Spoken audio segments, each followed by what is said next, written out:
Gusti Bathara Kresna.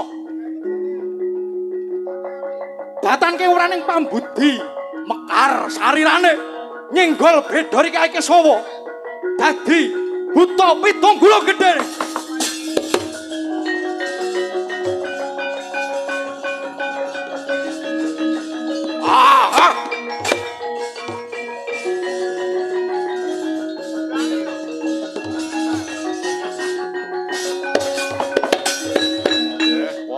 Wong Kurawa. Waspadan apa kang katon tak kipatke mbok dadimu waret.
Mingkira wis ora ana kabecikan ana ing negara Ngastina ini. Malah obrak-abrik kabeh wong Ngastina. Duh, Koko Prabu. Jimat mundhan kula Koko Prabu. Kepareng angracut kanang Mikama Koko Prabu. Jar kasunyatanipun.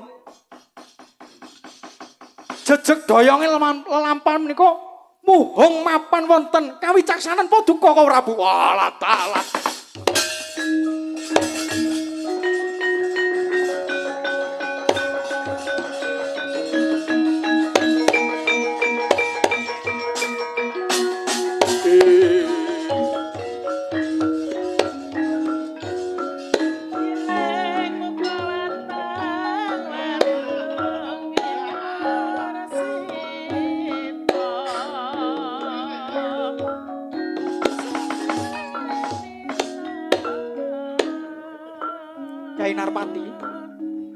Gunging panuwun tanpa upama. Lamun kalimpet kabranang tiasing sun. Dak kira Ngastina bakal warata bumi Yai. Aning Pasewakan Agung Ngastina mau pagene Osyadi datan kawistara.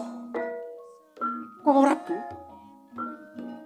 Awit saking wangkal wengkotipun Yai Prabu Duryudana tan purwa babar dardahing para kadang. Ora luput panarkanira Yai. Duryudana kanthi ngungalake jaja nyumet ubal-babaling dahana paprangan. Barata Widajaya binangun dak kira bakal kalaksanan. Mula dak suwun mulunge penggalihira tetunggalan kadang Pandhawa kang tetela ngugemi angger ugering kautaman. Nun inggih. Koko Prabu. Nun gunging samudra pangaksami. Eba suraing jagat upami lampahing Basukarna menika nedya amang rotingal.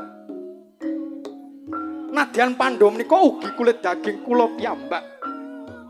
Lah banjur kadiparan kersane Yai Prabu kepriye? Koko Prabu. Dumados sing Perang Agung Bharatayuda menika trep kaliyan pangajap kula. Yektos menika badhe anjalari tumpesing angkara murka ingkang sinandhangan dening Yayi Prabu Duryudana sakurawanipun. Kula ndodho kala Prabu ingkang dados urup-urup kuwanenipun para kadang Sata Kurawa. Nanging sadya apa ora bakal keduwung ing tembe mburine. Babar pisan boten. Jersadaya kala wau sampun adhedhasar petang ingkang sampun rempit. Sampun kinodrat. Wiwit alit kula pinisaken kaliyan para kadang miwah ibu kula piyambak.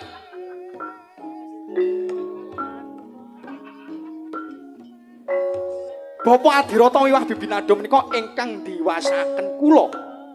Ingkang diwasaken gesang kula.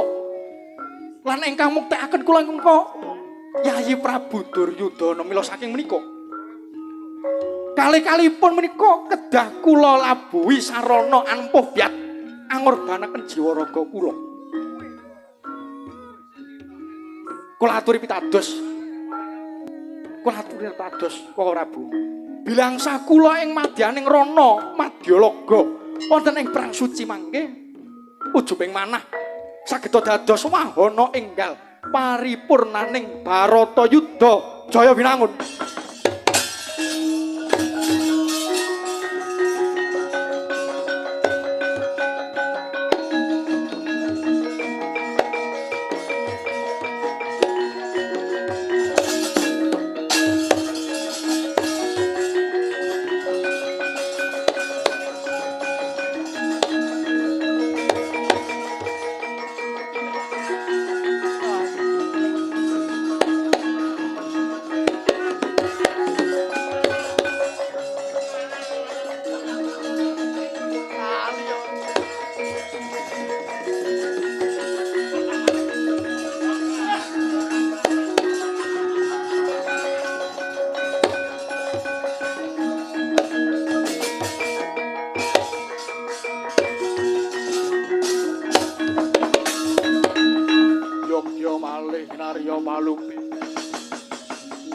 Surya putra Narpati ngawangga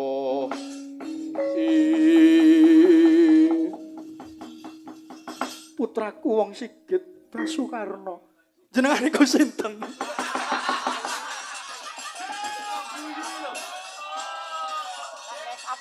Ya jenenge wong lali kae. Kundine sik oh bar kramen.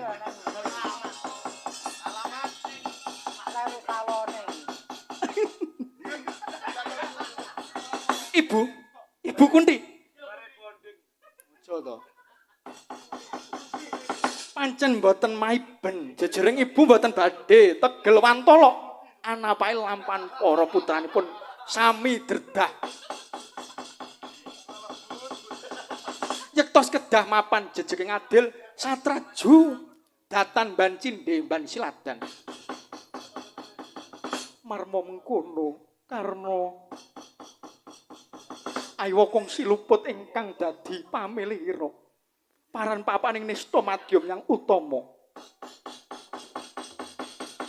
manunggala lawan para kadang Pandhawa yuklo. Ibu adeg-adeg asatria menika kedah kula tuwak supados datan singlar saking angger ugering kautaman. Basukarna mboten badhe ngoncati prasetyaning awit sarana mikolehaken kamukten kula piyambak. Laku jantraning kodrat menika mboten badhe lepat Ibu. Nadyan kedah kula tomboki sarana jiwa raga ugi tetesing rah ingkang pungkasan. Lila legawa kula tumut kalian para Kurawa mugi-mugi Pandhawa manggih kajayan nggih Ibu.